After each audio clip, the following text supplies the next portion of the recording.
Judy, thank you for your introduction and for the introduction of something I'd never heard. So I want to ask you, one, what is a whisper network? And then also, can you help ground us from your lens and expertise? What is mental health, Judy?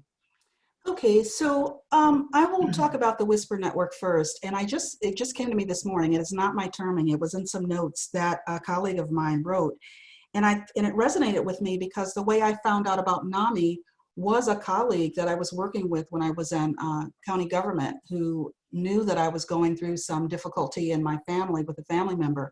And she literally handed me a brochure about NAMI and kind of whispered, you may need to look into this.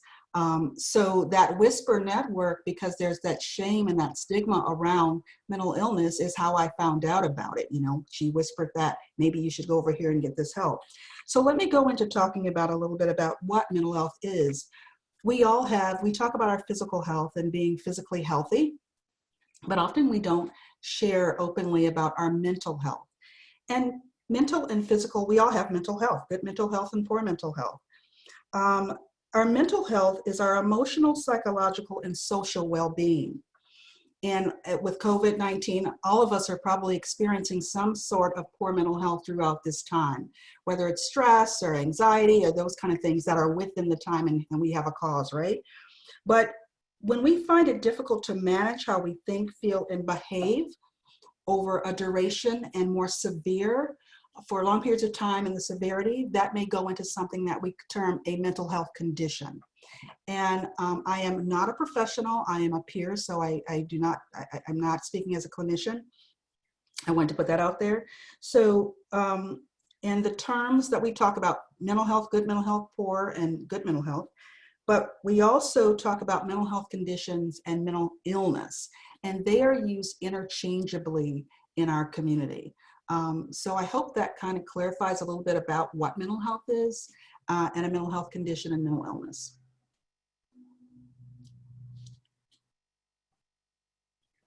Thanks so much, Judy. It does help to ground us, and I'm looking forward to your expertise and just your wisdom throughout our time today.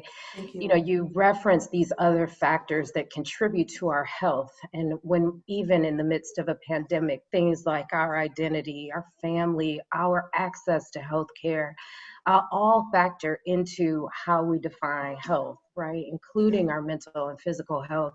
And I have to say that when we approached you all, we were really interested in hearing from organizations led human service organizations and those doing direct service work, because we've heard so much about what you're doing and so much about direct service workers. But when we got on the phone and started planning, we heard something very different that really changed the trajectory of this conversation and the direction of today's session. The slide in front of us just shows the depth and magnitude of mental illness. And when we were asking you, Judy, as a leader of color in this community, how you were navigating the pandemic, it was you, it was Sharonda, it was Layton that brought to our attention how some people in our community who are suffering with mental health, either mental health illness or mental health challenge, or even a mental health condition, were stigmatized.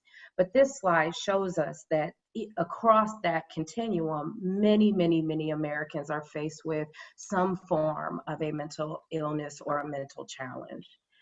This is also, May is Mental Health Awareness Month, and in our research, we found there are a number of organizations that are really pushing to raise awareness, which we're going to hear about from you all, but the importance of recognizing that Black, Indigenous, and other people of color also struggle with mental health concerns, with mental health challenges, with mental illnesses, and that they too need access to resources. And that mental illness and the stigma and shame associated with it can often be, particularly in a pandemic when we're distanced from one another and when resources are scarce. It was you, Judy, who said sometimes people will go even deeper into that mental health challenge. In fact, on a good day, 30% of African American adults are getting treatment. And it was you who said many of your circles that support the support groups are grossly lacking Black and other people of color. In fact, even though about 43% of our country is getting some kind of treatment, misdiagnosis, lack of cultural competence, we're going to hear from Layton a little bit, socioeconomic barriers are all impeding the access of people of color, but particularly Black folks, to mental health. Just last night, I want to shout out Dr. Michelle Rodriguez, who in partnership with Grace Fellowship, a local church, began to host the IPSY Together series, which is an online and virtual series. And I think Michelle's going to join us. I'm hoping she'll put that in the chat box. But it's a free and virtual series that, targeted at the IPSY to bring folks together to discuss mental health. And I found last night's piece, their series really helpful. The other thing, these are some quotes just directly from the field, right? Folks saying, I'm seeing and really concerned about our collective mental health and the collective trauma, the global trauma. The other thing that is really powerful is, you know, we've taken to talking about essential workers and characterizing them as heroes, which is they are in many cases, but it wasn't a choice. Many folks who are having to go out and navigate the pandemic and COVID-19 are doing so because they have to. And many of those folks are underpaid, underinsured, have transportation and other barriers, and are likely, like many of us, facing mental health challenges. With that said, I want to bring Sharonda back into the conversation, and each of you. And Sharonda, I'm curious about these perspectives in the Leaders of Color Fellowship, and even in this Centering Justice series. We've been talking a lot about the perspective of leaders, and I'm really curious, particularly in your role as a leader in a direct service organization. What are you seeing? What are you seeing with your staff? What are you seeing with youth that are in the Ozone network? What are you seeing? So a few things. I think on one hand, I'm seeing a lot of resiliency. I'm seeing a lot of creativity. I think that direct service workers just know how to get some stuff done in really creative ways. But I'm also seeing, you know, secondary trauma and, you know, folks really having to continue to navigate being in a crisis management space when their own personal crisis has been amplified.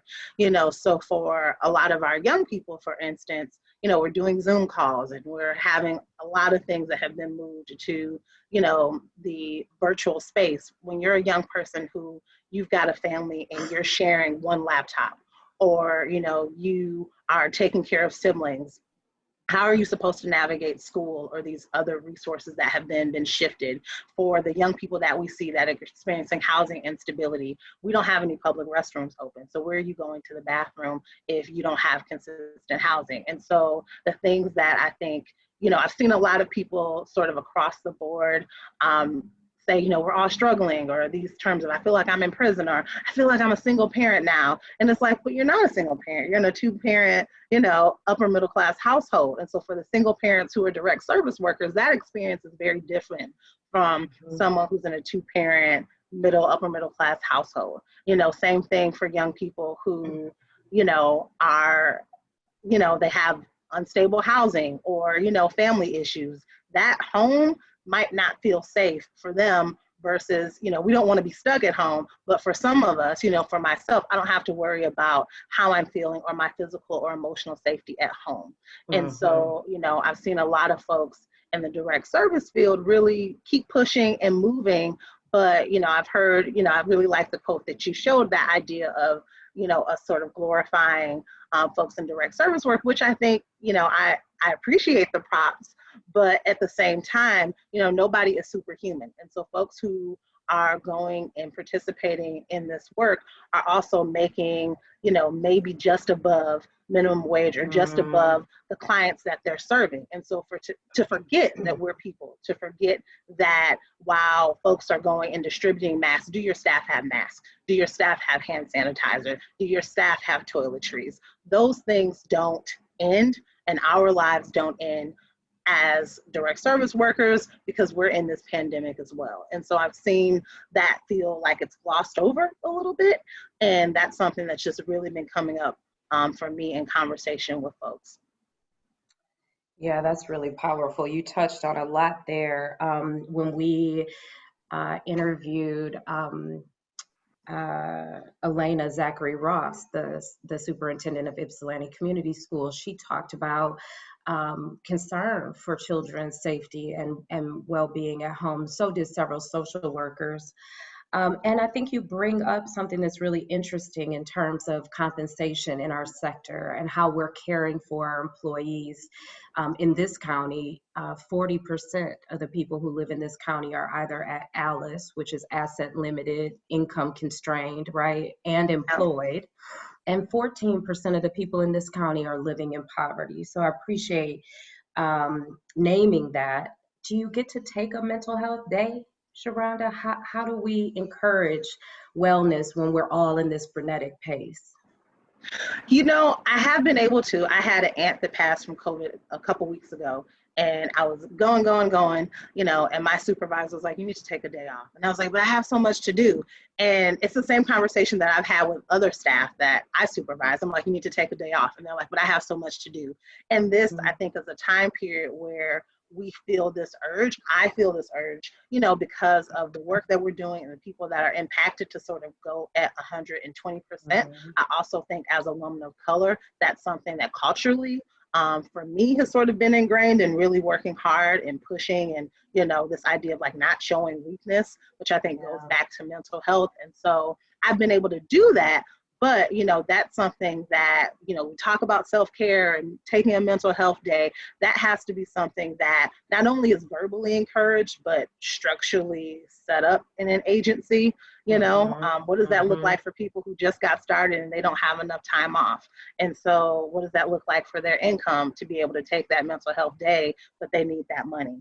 And so there are all of these different factors that I feel like have to be considered when we're not just talking about it, but we're providing some modeling and some systematic support for people to actually do that. Yeah, that kind of myth of the Black superwoman, right? That many of us have been socialized in, and frankly, that the culture upholds. You know, someone said to me, and then we'll move, I want to move on to Judy, but someone said, you know, you're so busy. I hope you're taking care of yourself, yada, yada, yada. And that is, both of those things are true, that I'm busy and that I need to take care of myself. But I recall reading about Maslow's hierarchy, right? And how that for many communities of color is actually flipped upside down. That my sense of well-being when I'm in a pandemic where people who look like me are dying is directly correlated, right, to that. So it's not like I can, you know, take a bath and self-care it away, right? It feels very real, and we can snap our fingers if we want to. There's some great comments which I want to uplift quickly, and then Judy, I'm coming your way. One is, thank God, Dr. Michelle Rodriguez joined us, because I just slaughtered the name of the program, which is actually called IPSY, In This Together, and you will find it linked in our chat box. And then there's also a program sign-up form for small online discussion groups and scholarships for individual therapy. And so this is focused on dealing with some of the inequity of access for folks of color in Ypsilanti. Also, one of our participants says that based on what I've heard from my friends in social work, my impression has been that African Americans receive even less mental health care because of racial bias, where the issues are not identified as mental health, but rather identified as bad behavior, indiscipline, not hardworking, or whatever other labels are out there. And I really appreciate you naming that. And Judy, you know, it's another thing. It's one thing for the resources, as this writer notes, to be out there. It's another thing to access them. Talk to us about what needs to happen in order to access mental health support. Is it a privilege to be able to show up and even talk about mental health now? I mean, are all of us also privileged in this conversation? Right. That is a big concern for myself personally and our organization. There are a lot of barriers to accessing this information because there's so much shame around mental health. And the point that you made earlier is when we don't talk about, I think it was the clinician that talked about the just access to those services, and how we think that we don't have the access, number one. We don't often realize that a bad behavior may be tied to a poor mental health condition. We tend to villainize those people who may come in contact with the authorities for whatever reason. We stigmatize those that are sleeping in the street as just being, we might use words like they're just trifling or they don't want a job, when usually, and again, I'm not a clinician, but I'm finding that those are because these people suffer from serious mental illness and we have just thrown them aside. This is a systemic issue. This is a bad issue even before COVID-19 hit us. Systems are broken. People who are of more privileged means have had a little more access to those few physicians and support systems. Like I mentioned earlier, the Whisper Network. Would I have known about, and I consider myself, educated and pretty privileged. Would I have known about NAMI? No. Had someone that really was not a woman of color came up to me and gave me that information. So there are a lot of barriers to getting this information, and especially in communities that people just assume they're bad people over there, and not even understanding that if you're not able to maintain or manage your emotions and your behaviors and those things, or even hold down a job, may be the reason that there's an underlying illness there. So there's a lot of education to be had, and there are a lot of systems that need to be able to address and support people on their mental health. Workplaces, everywhere. Absolutely. Someone commenting, first of all, we're so happy. Dr. Rodriguez said she agreed with you completely there. Also, I was remiss, and I'm sorry, Sharonda, for not acknowledging the loss of your aunt. I'm sorry. Of course, our hearts are with you. I appreciate it. Someone else offered that the most unfortunate part is that at times, as a young person, the only way to get mental health or substance abuse support is through the criminal justice system. Yes. And I would posit that it begins, the criminalization of mental health begins in preschool, right? When we're, instead of supporting children who may be experiencing trauma at home, we're disciplining them or putting them on IEPs or putting them into behavioral programs. So thank you to whomever that was that mentioned that. You know, Judy, just one other thing, we're talking about resources and access. Talk about the programs that you're facilitating a little bit, and tell me, are you seeing people of color accessing these resources? And aside from our outward, whether it be criminalization or stigma associated, how about a little bit more in terms of, how, if I'm struggling, do I even begin to reach out for help? What are you seeing? What are you seeing or not seeing in your work? What I've seen over the years is as a NAMI Washtenaw County, our affiliate, what we provide is education, support, and advocacy for those that live with mental illness, mental health condition, or serious mental illness.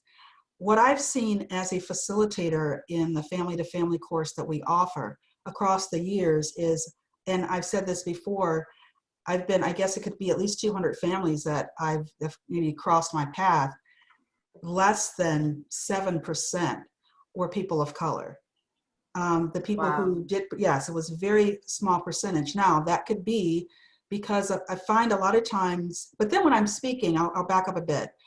When I'm speaking in my circles of people of color and my family members or whoever I know, they don't know about who we are, number one, and they didn't even realize that there was such education that's out there to be had. So that's a big barrier also. And I believe that, in my own humble opinion, that we don't look at our struggles as real and that may need some attention, and that we deserve to be supported when we're going through things, and we don't have to be so strong. So that is also a barrier from seeking any type of, not only not knowing that this may be a mental health condition because I've not been able to get out of bed for a year, right? Or barely struggling to keep a job, and not even feeling worthy of getting attention for that. So no, we are not participating. I am very fortunate that, and I have to put a little plug out here for Washtenaw County Mental Health. We just received a contract through the public safety and millage dollars to do outreach in our communities, and that kickoff started right before COVID-19. So we are still going to be doing that work, and we are going to be boots on the ground. We are going into the communities and working with the churches to get this information out to people, letting them know that you are not alone, and we do have resources for you. Thanks, Judy. I want to get Layton in, and Layton, one of the things that I've noticed that I'll hope you'll speak to is more and more African Americans, and in particular African American men, acknowledging their struggles with mental health and wellness. And it's meant something for me as the mother of a Black boy to have him see that. Talk to me a little bit about what you're seeing among the young people you work with at the Ruth Ellis Center, and maybe tell us even a bit more about the Ruth Ellis Center. So sure, yes, the Ruth Ellis Center serves lesbian, gay, bisexual, transgender, plus youth who are aged between 13 and 30. Most of the youth that we serve are of low socioeconomic status, predominantly people of color, predominantly Black, and also a large portion of the youth that we serve are experiencing housing instability. And so with the onset of COVID, we've witnessed and realized that this is just an opportunity for us to really wrap our minds around the prominence of these inequities that we've already been examining before COVID even, became a big thing. And so now that these things are like hyper prominent and prevalent, we're trying to figure out what we can do to balance being a trauma-informed agency while also practicing social distancing and all of the requirements of the executive order. That has been a big challenge. So that's one big thing, one big overarching thing that we're trying to navigate. And it's just been very heartbreaking just to try to offer services to the youth while having to practice social distancing.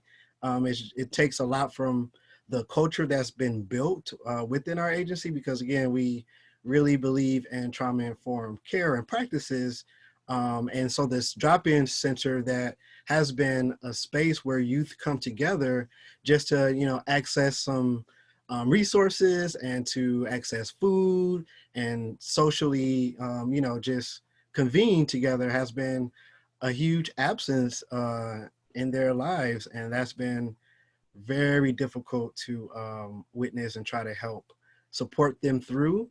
A lot of us we don't know what to expect. We don't know what our resources and our community spaces will look like post-COVID. We all imagine that there's going to be a big shift, but we're just trying to, take it day by day and try to encourage youth to practice social distancing, which is very difficult because a lot of the youth we serve really rely on a lot of hugging and close interaction and affection. That's like, a lot of people are with their families when they come into the Ruth Ellis Center. Families that may be kin or not kin. And so the absence of that space has been devastating. And also, it scared a lot of folks knowing that there are a lot of folks that we do serve who are already experiencing some serious health challenges, and with the risk factors at play in terms of like potentially contracting COVID combined with the other health factors that they're experiencing has been a big, they've been bringing a lot of concerns and reports of concerns about just what to do, how to exist, how to cope through this pandemic. And a lot of the youth, unfortunately, have been turning to tobacco use and, marijuana and vaping, a lot of things that are already unhealthy coping strategies. We do offer mental health services at the Ruth Ellis Center. However, the demand is higher than what we can meet. And also, because we serve a marginalized demographic, a lot of youth that we serve don't feel safe reaching out to other providers because of, they're concerned about discrimination and biases and things of those things coming up. So, I'm just learning that there is a strong need for culturally responsive outreach. And it's good to hear from, some of my colleagues on this panel to hear that there's like funding coming down the pipeline to kind of, get some foot on the ground and try to get some outreach strategies in place so that we can, truly serve underserved and underrepresented populations. So, yeah. Yeah, thank you, Layton. That was really powerful. When we talk about culturally responsive messages, say more to me, be explicit. For those who are on, what does that look like? Well, through conversations that I've had with youth, and even I'll add in some of my own personal experience as a consumer of mental health services, I feel that outreach has not really aligned with Black men. I struggle to offer resources to the youth that we serve that they're requesting, because a lot of youth that we're serving are requesting, Black man, a Black male provider, or someone who can understand their LGBTQ identity, and even a person of color, even if they broaden up that request. And so when I make these referrals, sometimes they come back and say, you know what, they just don't get me. They don't understand me. They're trying to change me. They don't appreciate me. They're misgendering me. A lot of our transgender folks feel they're being misgendered.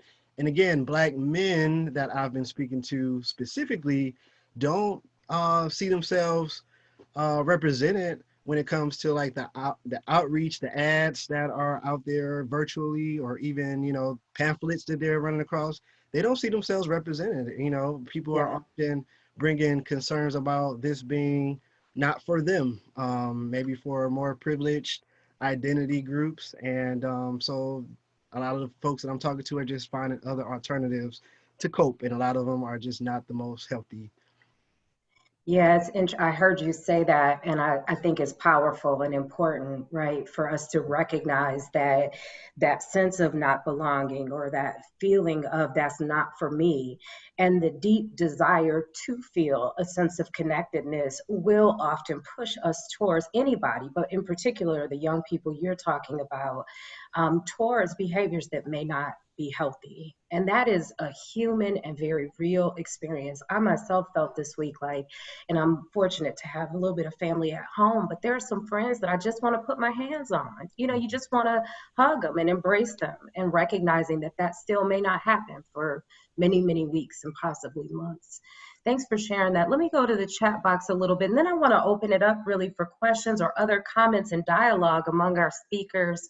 I certainly want to invite Dr. Rodriguez, if she would like, into the conversation. She's been posting in the text box. But our colleague says, the thoughts that have been shared make me think of the importance of intergenerational and community healing, and how we're working through our own trauma, but also the trauma of our parents, our grandparents.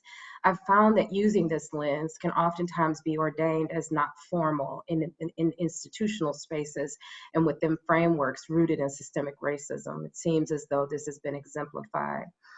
This person, how I approach healing in my own community can be seen very differently. I'm so glad that you say that.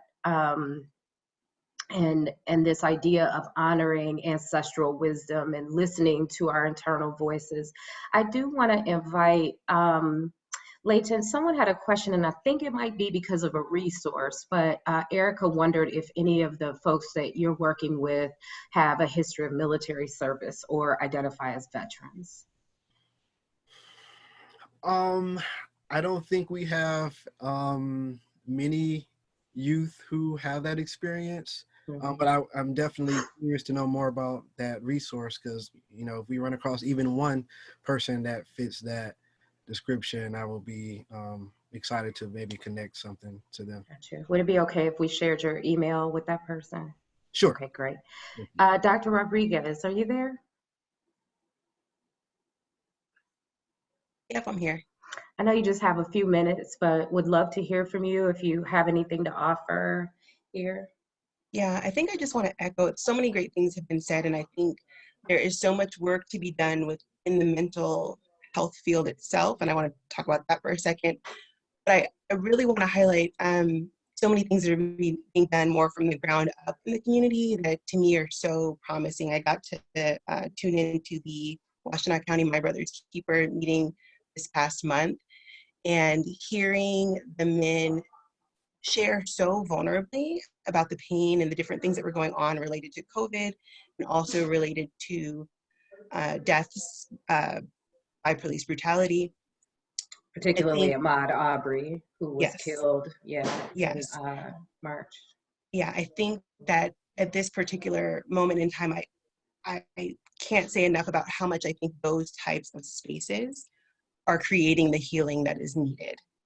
I think so many of the stressors and the traumas that Black and Brown people are experiencing are not individual stressors. And so I think the treatment, the appropriate treatment, is not, individual therapy has a place and it can help. But I think this collective healing is so important. And so I really want to honor and applaud and encourage any of us who have the audience to, or just the friends, honestly, two people can get together and have a conversation that really allows themselves to be seen and heard and create healing, you know, using those ancestral resources, using those spiritual resources. Also, I think it was Daquan who'd gone live for Mental Health Awareness Month and was having different Black men talk about their experiences with mental health. And I think those voices and faces that people recognize, that they trust, and that are taking this really courageous step to not whisper, but to speak really loudly, like the same way that I could say that I had a cold, that I had a panic attack, and that I need help, and that I need support, and that I need skills and strategies.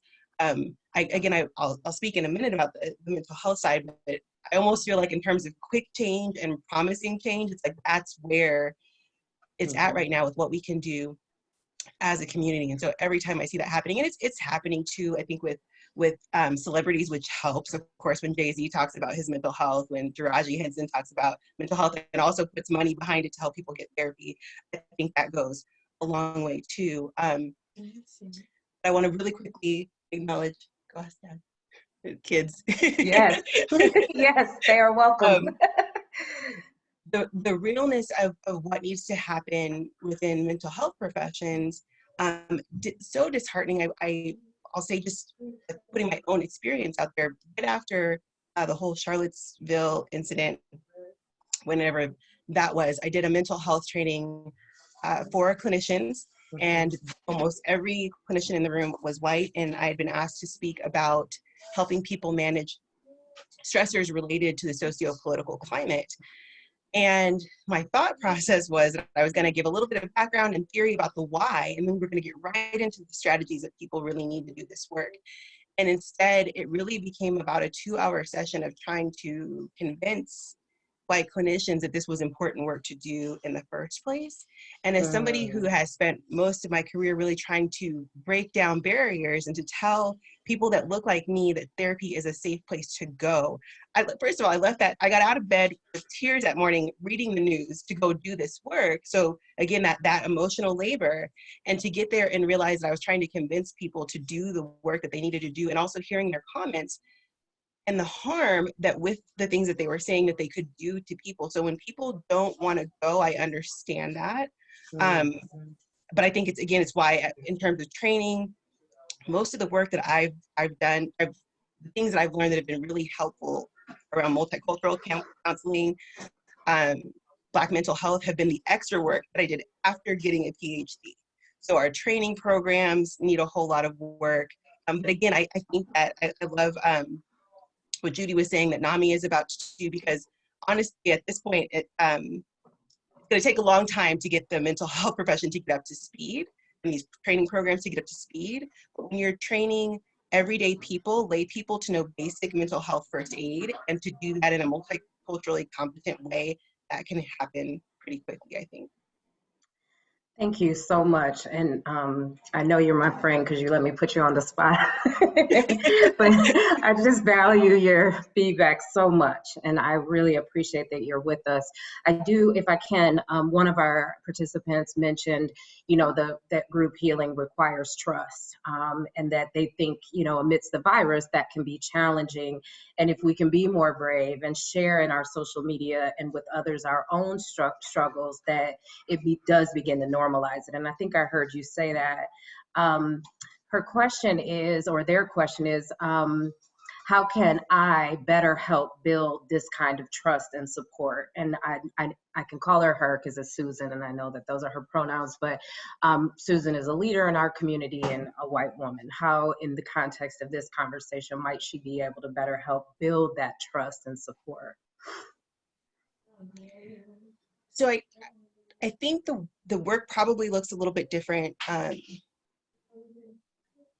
as a white person. I think that like reading groups around books like White Fragility and things like that go a long way in terms of making a world that is safer for the mental health of Black and Brown people. I think the same way that at the beginning of this meeting norms were set is a big thing too. If you're going to get people together, saying like our purpose here is this is not therapy.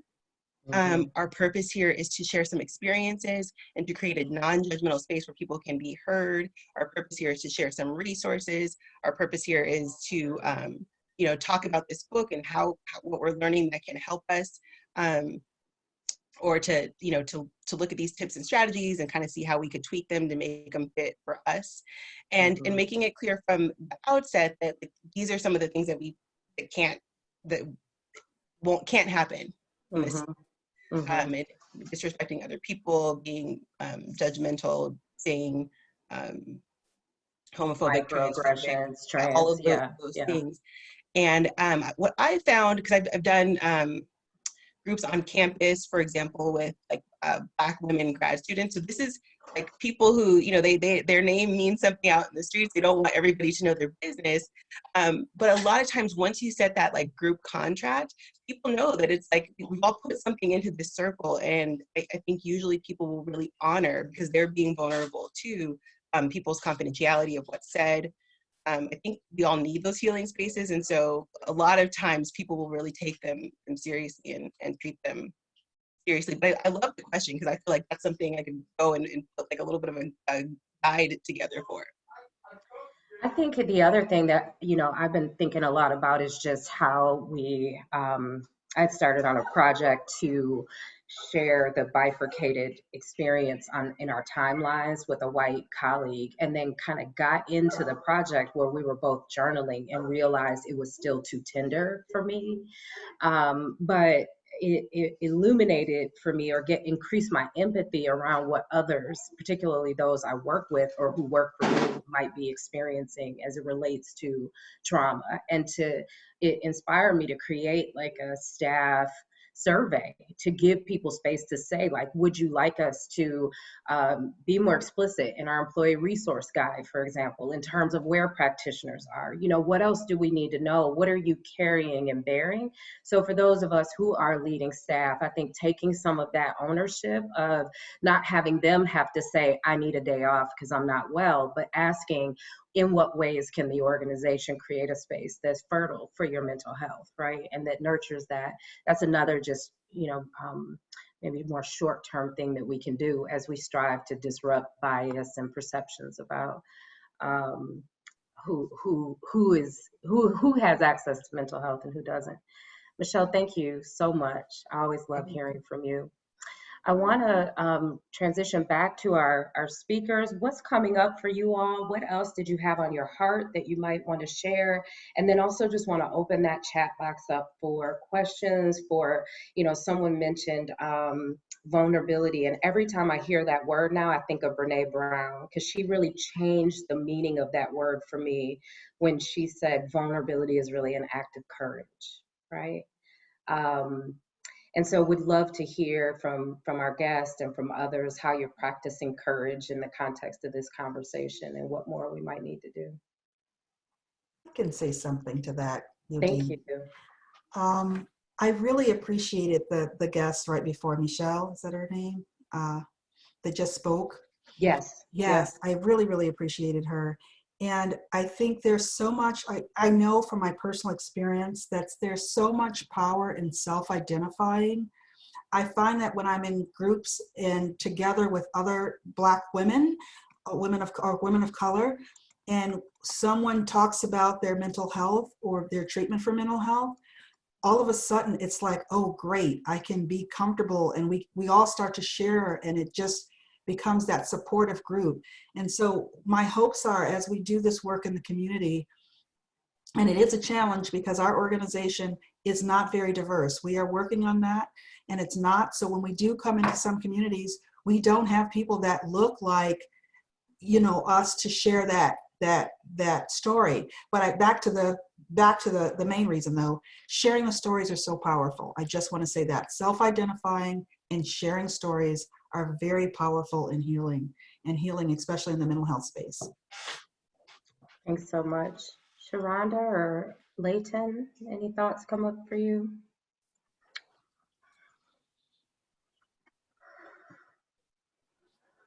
I'm on mute. I was thinking about what Dr. Rodriguez has said, and Judy and Layton. I think this idea of community, but our own, like that cultural humility piece, and looking to our own ways in which different communities access support for one another that might not look like going to a formal clinician at that point, but it's still helpful. We have a drop-in center at Ozone House that we haven't been able to utilize, similar to Ruth Ellis, and that's where young people come, and they might not go and sit and talk with a therapist, but they will sit with one another and they'll have those conversations. They'll go upstairs with a staff member that they've had a relationship with, they'll eat some pizza, and they'll talk about anxiety, they'll talk about depression, and they'll talk about those things because that relationship has been built, because that person understands them, and because we're trying to meet them where we are. So one of my sort of concerns, and one of the things I'm just thinking about, is how do we support clients, particularly young people of color, youth experiencing housing instability post-COVID, to be able to have that support. How do we go and meet them where we are without police coming? How do we go meet a group of young Black men in a park and have activities and programming, which is what we've had conversations about as a staff, because that's what needs to happen, because not everybody has internet access or phone access without harassment or without, this heightened fear of, youth of color gathering. And so for me, those are the things that I'm kind of holding right now, or how do we intentionally, I personally, and then the agency I'm a part of, how do we honor that and support young people to be able to gather, because that's where they're getting the support, that community. But still really thinking about how we communicate that with others who might not understand that social context. Sure. So to be clear, you mean how do the police, how do you communicate with police and other adults in the community who might take a more criminalized approach to that gathering? Yeah, yeah, that's powerful. Thank you for that.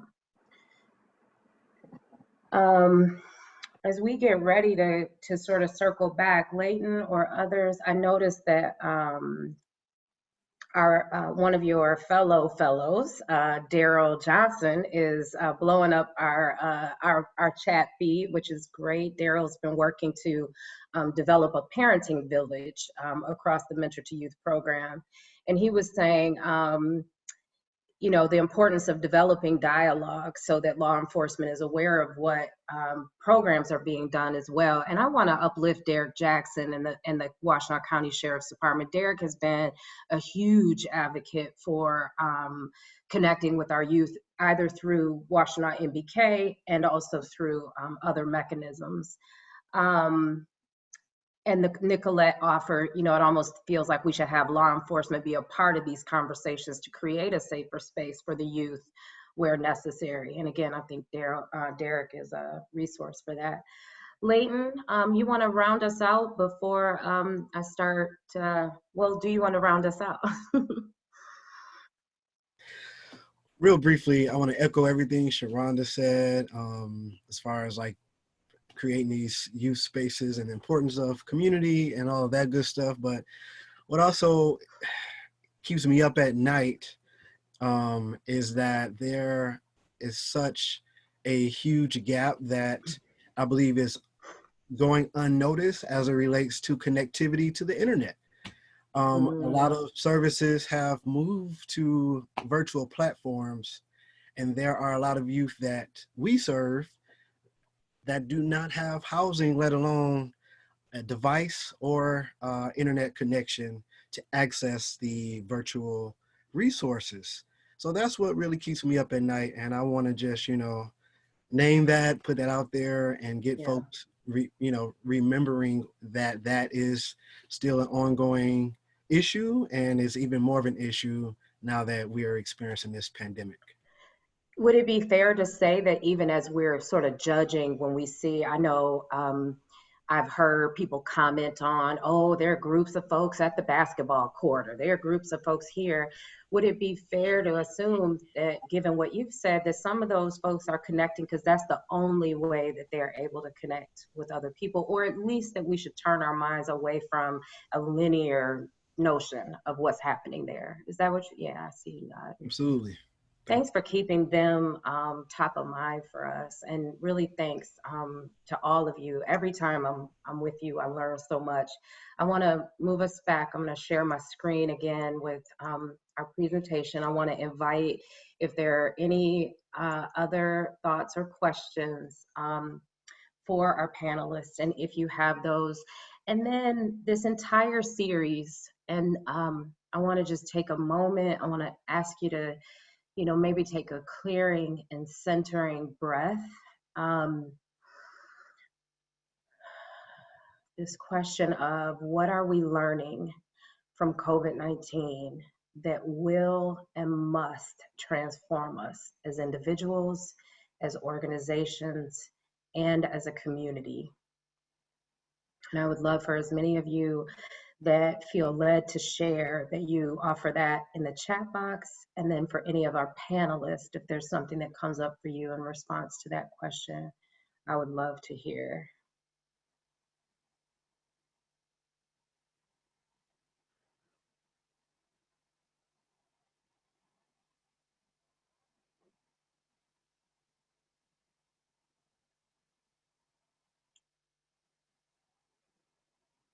What have we learned? Yeah. Oh, thank you, Amanda. We're in this together. If one of us is suffering, then we're all suffering. Reminds me of Reverend Kyoto Williams. I'm going to pull up her quote.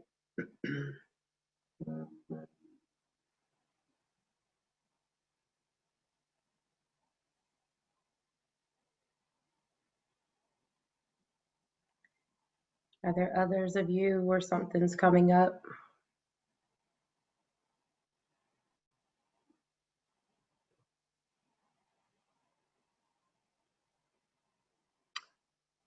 Each day matters. Thank you, Angela.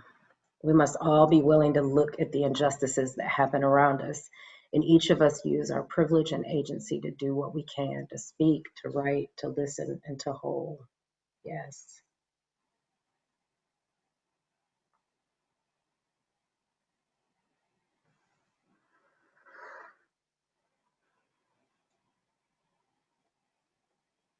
Such good comments here. I'm gonna get a couple more and then we'll move on. I keep coming back to the fact that schools are perfect micro communities. Developing from that space is a natural use of resources. And just remembering to ask somebody, how are you doing? Before you ask, what have you done? A reminder that jobs are a part of life and community needs space too. And how do we build more structurally compassionate systems that make holistic healthcare possible? Bridget says, I'm thinking about the ways in which we have, until this point, not really centered feelings or emotions in the workplace. COVID is demanding that of us, and I'm grateful.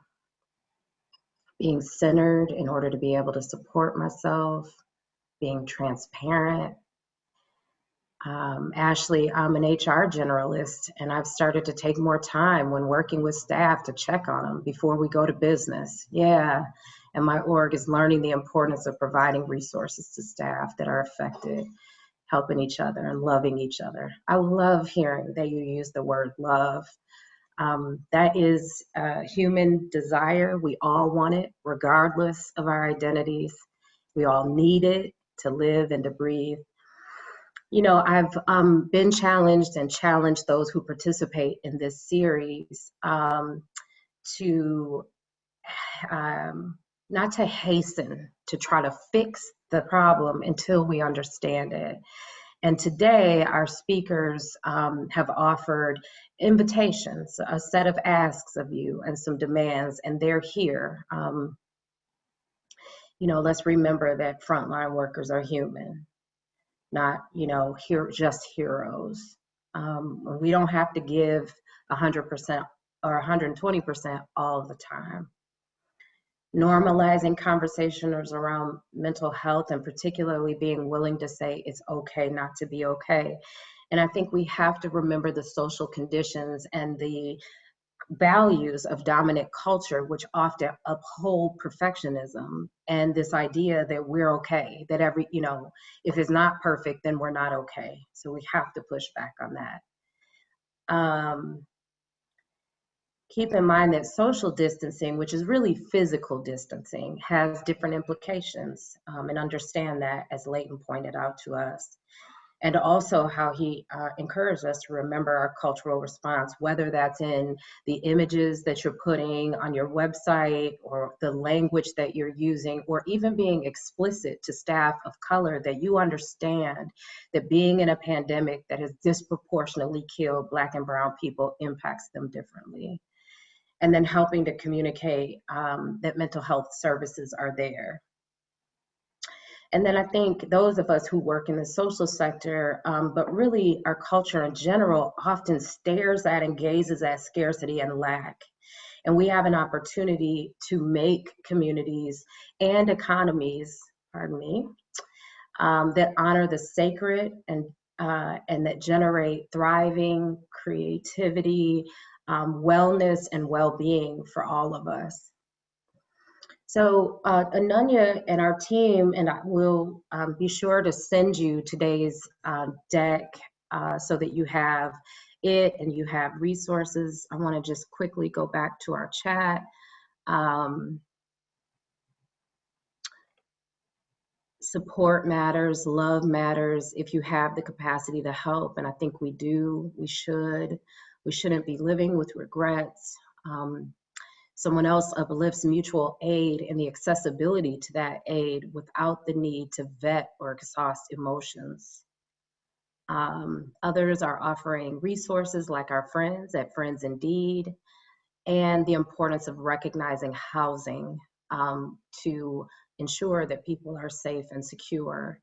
And how, and thank you for this, Clayton, the essential worker that we're talking about are really building the world that we all share and knitting it together, frankly, from grocery stores to gas stations, et cetera.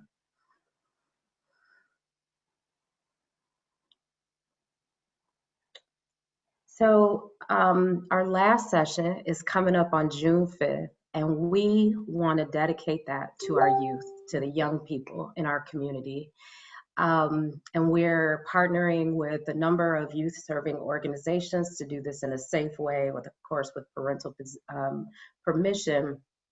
But we want our young people to bring us out of this series answering that question: what must transform, not now, but into the future?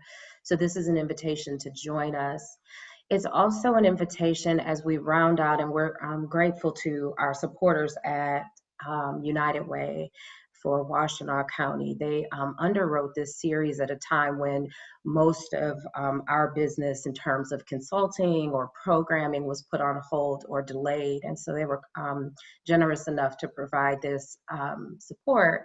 But that is wrapping up, and we would like to know if this is a series you'd like us to continue, that we would curate for you and with you. And if so, we really want to understand if it's something that you'd be willing to pay for as we come out of sort of our relief phase and start to go into a longer response phase. We want to understand, wants to understand what your needs are and how we can help to meet those. So when you fill out your evaluation form, will you please give us your honest feedback? Ananya's going to drop a link to that survey. If you would please take a moment. Y'all know how important this data is. I'm hoping Ananya will get that into. Also, if you were here with us for the first series, we had over 300 people respond, and our little Zoom account that held 100 people wouldn't accommodate everyone. And so our friends at the Ginsburg Center gifted us with a larger account for Zoom to have capacity in order to be able to support more people. So we're just so thankful.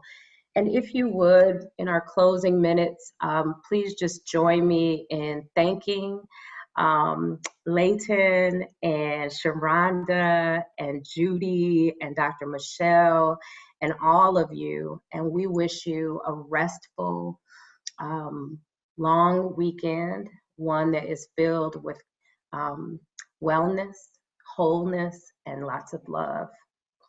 Thanks again for completing the evaluation, and thank you for being with us.